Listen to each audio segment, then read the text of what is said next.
Bonjour à tous, mon nom est François Letarte et bienvenue sur ma chaîne JDRD30, une chaîne consacrée aux jeux de rôle sur table.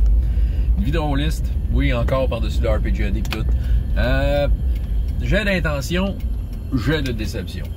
En fait, écoutez, j'ai été inspiré par Pat Boo Black Ravens. Allez voir ça, Pat Boo Black Ravens, sa chaîne.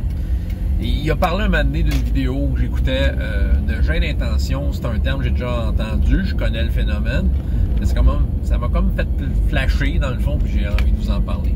Donc, c'est un terme, je sais pas si c'est un terme officiel dans le jeu de rôle, mais je vais vous expliquer c'est quoi le jet d'intention.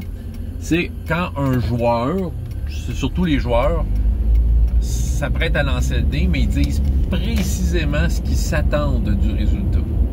T'sais, sur une réussite, voici ce qui va arriver. OK.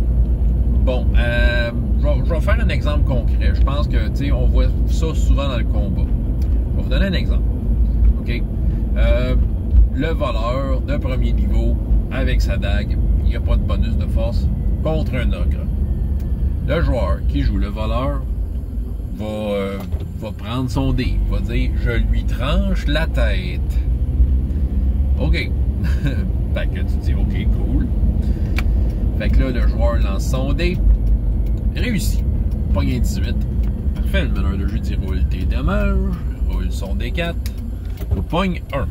Là, le meneur de jeu dit ouais, tu n'as pas vraiment tranché la tête, tu as plutôt fait une égratignure sur l'omoplate. Et là, la déception arrive. Le joueur qui était persuadé qu'il était pour trancher la tête à l'ogre se fait dire ben non, tu as à peine chatouillé le bas du cou. Fait que là, ça brise son immersion, ça brise son fun, ça brise son intention. Il voulait lui trancher la tête. Bon. C'est ça, un jet d'intention, des fois, peut venir avec une déception. OK. Bon, les jets d'intention, la plupart du temps, ça peut fonctionner. Là. Des fois, c'est oui, tu as l'intention de faire de quoi, probablement que ça va être ça qui va arriver. Mais des fois, on cherche des effets un peu over the top. On pense qu'on a l'avantage. Tu sais, je sais pas, moi, le voleur, il était sur un escabeau à bonne hauteur, tu sais, il était à côté de l'ogre, son attention était détournée ailleurs. Bon, il fait une attaque sournoise, bon, peut-être, mais même à ça, tu sais, un ogre fraîchement sorti du réfrigérateur, même avec un sneak attack, tu sais, peu de chances que ça arrive, là, de toute façon. Ceux qui connaissent leurs mathématiques de donjon savent très bien que ce genre d'affaire-là arrivera pas. Fait que là, l'intention, puis tu sais, c'est ça, tu sais, des fois, tu peux donner un bonus au joueur, tu sais, parce que tu dis, il était à côté, là, tu sais, il a toutes les chances de son bord, là, c'est ça. Je vous dirais, là, ça va marcher si l'ogre, il dort, là, OK? Si l'ogre est vraiment pas là, peut-être qu'il y a moyen de faire même pas, tu sais, moi-même, je fais pas de jet d'intention, on va dire, OK, il dort, c'est une victime qui tranche la gorge, tu sais. Dans le fond, c'est pas un jet, mettons, d'attaque que je fais faire, mais plutôt un jet de, tu sais, dans mon cas, je peux faire un jet de discrétion. Est-ce que tu réveilles l'ogre? Bon, mais c'est ça. Mais là, l'ogre, tu sais, dans mon exemple, l'ogre est quand même là, et quand même, c'est une adversité active, là. C'est pas une adversité passive, nécessairement. Il est là. Voilà. Bon. Ça, là, c'est ça qui arrive. On voit ça des fois. La déception va arriver quand le joueur, soudainement, des fois, ben, tu sais, on va le voir dans des cas standards, un guerrier équipé pour faire ça, tu sais, faire une intention, tout ça, bon, et puis les dés, ils disent non.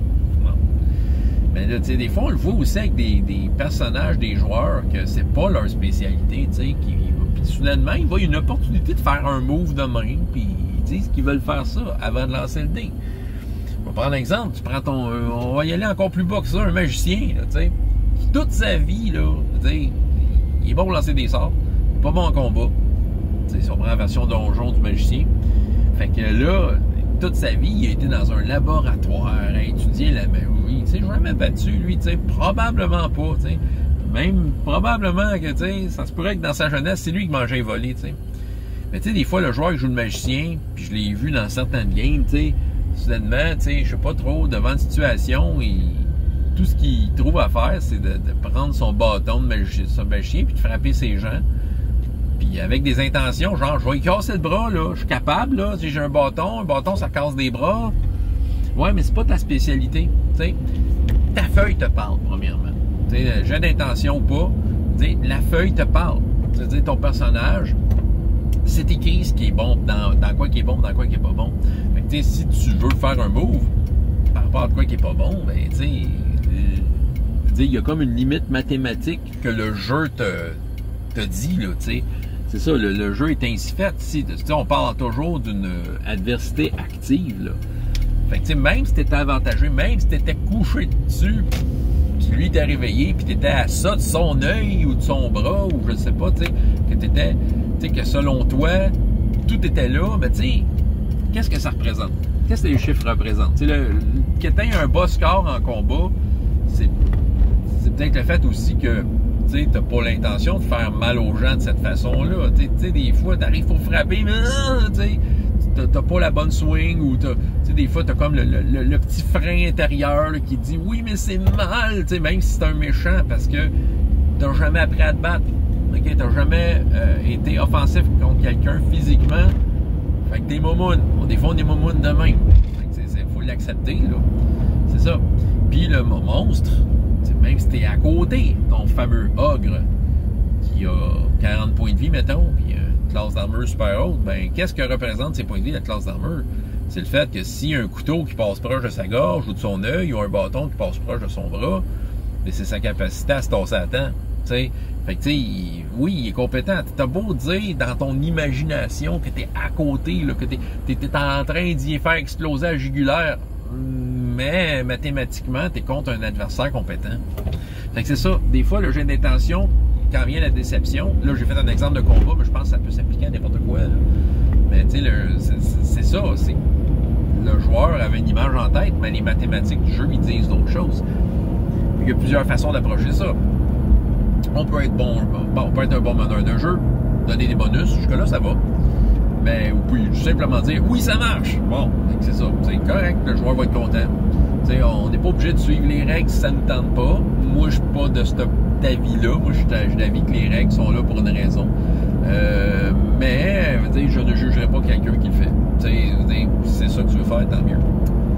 L'autre approche, c'est...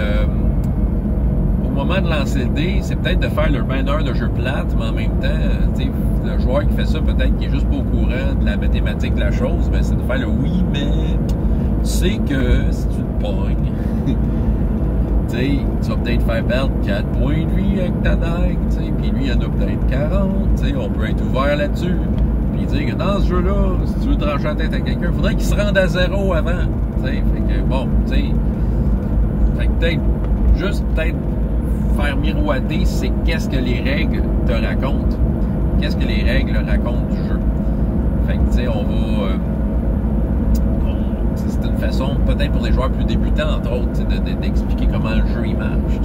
C'est de dire que oui, ok, peut-être tu trancheras la tête au boulanger, là, au boulanger qui t'a vendu le pain plus cher, là, parce que tu as envie d'être un evil ou solitaire dans ta ville, mais lui, ça marcherait, mais ton ogre, voilà, c'est ça.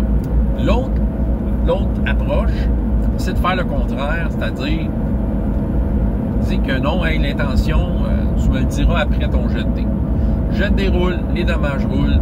Bon, avec maintenant, à la lumière de ce qu'on a roulé, qu'est-ce qui se passe?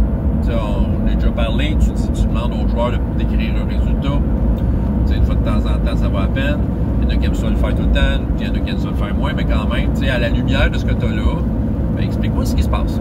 C'est ça, je le fais assez régulièrement. Une fois que les dés sont lancés, bon, OK, est-ce qu'elle pogne la flèche? Puis je laisse le joueur décrire ça. Puis, ça, c'est efficace. Tu peux pas vivre une déception tant que ça parce que t'as pas, avant que les déroulent, t'as pas mis en jeu. Comment je pourrais dire? T'as pas mis un enjeu avant, puis c'est ça. Là, l'enjeu, il n'y en a pas. Tu le crées avec les données que t'as. Tu peux pas vraiment être déçu. Ça, c'est correct. Je pense que c'est une approche que j'aime bien, là, attendre que les déroulent.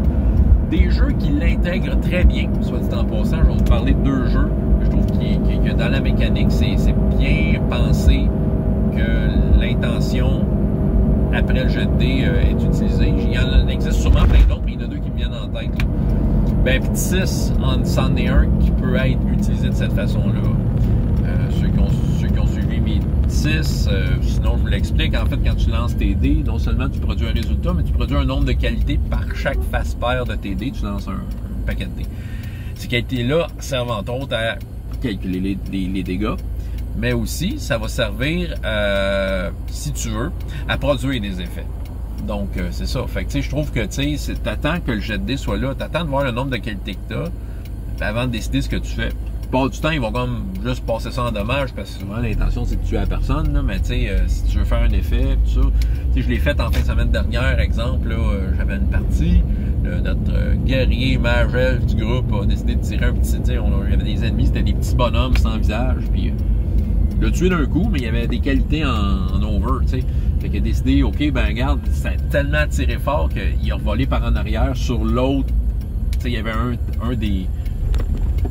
Je veux dire, un des... Voyons. Un autre petit bonhomme en arrière, OK? Un autre ennemi en arrière de lui, qui est de la victime qui venait de faire. Fait que ça s'est revolé dessus. Fait que ça leur a donné un certain avantage au combat parce que soudainement, il y avait un ennemi de moins là, qui pouvait être actif, tu sais. Fait que, tu sais, correct, cool. Un autre jeu que je trouve qu'il faisait super bien, c'était Legend. C'était un jeu que j'ai vraiment pas assez joué dans ma vie, là. C'était un jeu que j'avais acheté, entre autres, pour faire du Elric Stormbringer. Legend, c'est un jeu publié par Mongoose Publishing, qui ressemble beaucoup à Basic Role Playing, mais il y a comme des twists différents, entre autres. Localisation de dommages. C'était un peu crunchy, mais c'était bien fait. Puis c'est quand même un bon jeu, tu sais. Puis écoute, il y avait entre autres dans les combats, ben tu pouvais pas faire tant que ça des jets d'intention parce que tu sais dans le fond, fallait que tu roules les dés, puis les dés te disaient la quantité d'affaires que tu pouvais faire, tu sais la quantité d'effets que tu pouvais produire. Faire des dommages en faisait partie. Mais tu sais, t'avais comme une liste, c'était bien fait. Fait que tu sais, ce jeu-là, je trouve que c'était une des affaires que j'aimais gros. C'est comme tu roulais les dés, tu regardais ce que ça donnait. Puis après ça, là, tu décidais ce que tu faisais. Ton intention est inspirée ton intention est inspirée dans le fond de ce que le jeu te disait, OK, là, du nombre de OK qu'il te disait. Fait que je trouve que ça, c'est roulé après, puis c'est deux jeux qui le faisaient bien. Là. Écoute, Legend, j'aimerais ça jouer un jour. Je sais pas si un jour je vais rejouer, là, mais je trouvais que c'était quand même bien fait comme jeu. OK, l'autre solution, c'est peut-être que votre jeu le fait déjà. Sinon, c'est de choisir des jeux où le jet d'intention prend sa place. Je vais vous donner un exemple. Tranchon et Tracon, tout est basé là-dessus. OK?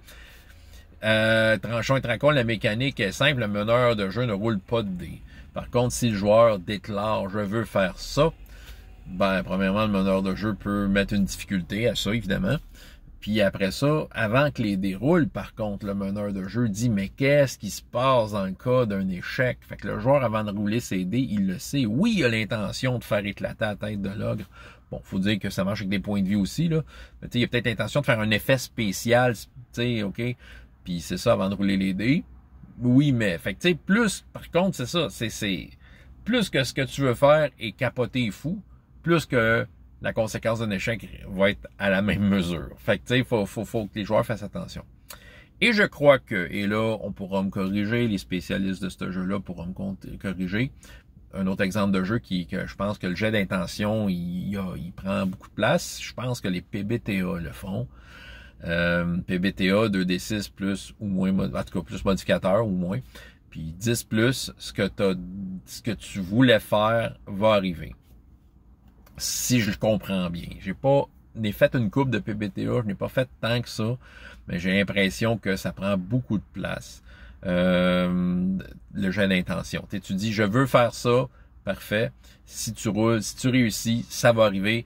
Ben, faudrait que je vérifie, là. Tu sais, peut-être que contre l'ogre que tu veux, il faire sauter la tête, tu as un malus de malade, là. Peut-être. Mais tu sais, si t'as ton 10+, écoute, t'as réussi à y trancher la tête. Ça fait beau dans l'histoire. Tu sais, ça peut être un genre de jeu qui permet justement de mettre le focus sur la narration de ça, là, tu sais, puis qui vont pas s'arrêter sur des détails plus mathématiques comme des situations plus traditionnelles. Mais mettons que, tu sais, on regarde la grande majorité des rôlistes, ils vont jouer à des jeux plus traditionnels, ils vont jouer plus à Donjons et Dragons. Fait que c'est ça que je dis dans le fond. Puis là, pour les PBTA, vous me corrigerez, là, vous dire, je parle sûrement à travers mon chapeau, je l'ai pas assez fait, mais j'ai l'impression que c'est ça. Mais mettons, en conclusion, le jet d'intention. OK, les joueurs vont être tentés de vous dire qu'ils veulent faire éclater la tête de l'ogre, même si c'est pas leur spécialité, même s'ils pensent qu'il était à côté, puis que il était dans la meilleure position possible pour le tuer, mais tu sais que son personnage, même s'il est compétent ou des fois il l'est pas pantoute, bon, ça arrivera pas là. Ben, c'est ça, les trois solutions, c'est oui, mais essaye, dis-y avant que le système de jeu, voici la limite mathématique, ou dire roule, on verra après. Tu regardes les résultats, puis à partir de ce que les dés te racontent, ben tu peux laisser le joueur décrire la scène. Ou tout simplement regarder si votre jeu, c'est pas quelque chose qui est inclus dedans, ou de choisir des jeux. Si vraiment vous aimez ça, cette buzz-là de dire j'y éclate la tête à l'ogre, ou j'y crève un œil, puis que vous voulez que le système vous le permette un peu plus facilement, il existe des jeux qui vont comme mettre ça de l'avant. En tout cas, c'est ça que j'avais à vous raconter. Si vous avez des suggestions, c'est ça, là, vous avez des commentaires de génie ou vos propres suggestions par rapport au jet d'intention. Pour éviter les déceptions, éviter de casser le fun de quelqu'un, briser son immersion. Ah non, je me semble que ça aurait marché, mon affaire, mais pourtant, j'étais à côté, pis ci, pis ça. T'sais, pour éviter ce genre d'affaires-là, ben, il y a peut-être des petits trucs que vous pouvez nous partager. François Letarte, JDR de 30, et jusqu'à la prochaine fois, il y a autant de plaisir dans la vie que dans les jeux. Au revoir.